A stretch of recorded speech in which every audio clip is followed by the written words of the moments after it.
Herkese salam, kanalıma hoş gelmişsiniz.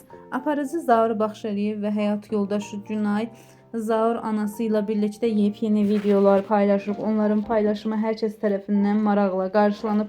Həmin foto ve videoları sizlere təqdim edirəm.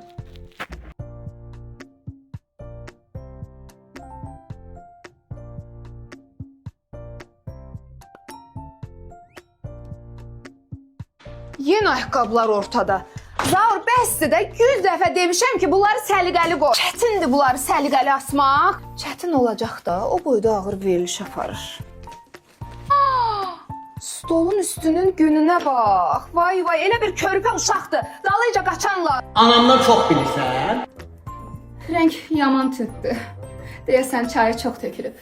Anamdan çox bilirsən. Yeməyin də yağı çox olub. Sən mənim mamamdan çox bilirsən. Əlbəttə mamadan çox bilmirəm, amma Əziz xanım. İstəyirəm mama, üfürmüşəm.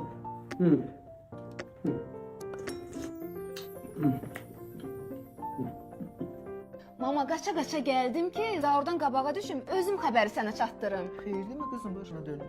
Gəncədən ev aldı. Allah xeyir versin. İçində oğul qız toyu eləsin. Mama, öz də göydən düşmə oldu. 20 illik ipoteka ilə. Lap yaxşı qızım. Ay bayır deyirsiniz heç gözünüzdə də görükməyəcək. Ay qızım evin sənədləri hanıdır? Kimin adına götürdünüz bala? Sənədlər? Sənədlər bu deyil Zaurda. Tez gəl. Gördüm mü? Soruşur ki, kimin adını almışam? Kimin adına olacaq? Anamı.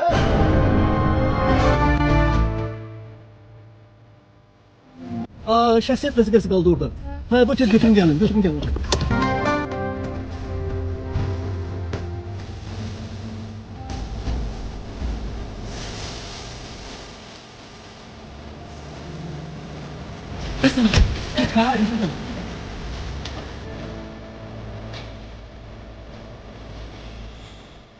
Özünü yığışdır ha.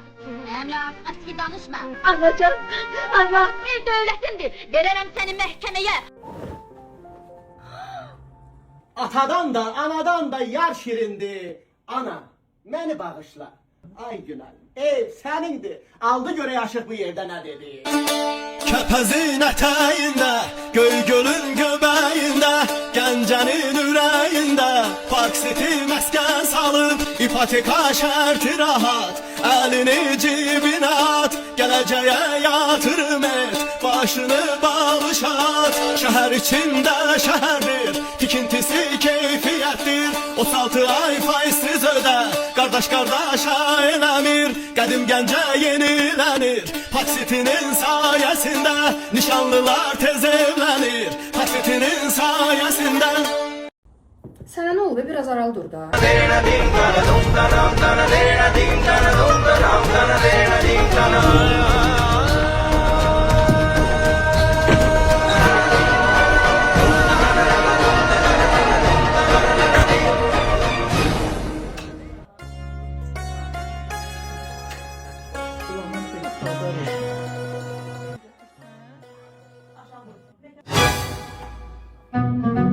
Mama, artıq Bafuri kapsulları var. Bunu at kənara. Hə, bu heç bundan sonra mən də bundan istifadə eləyərəm. Bax, bunu təmiz.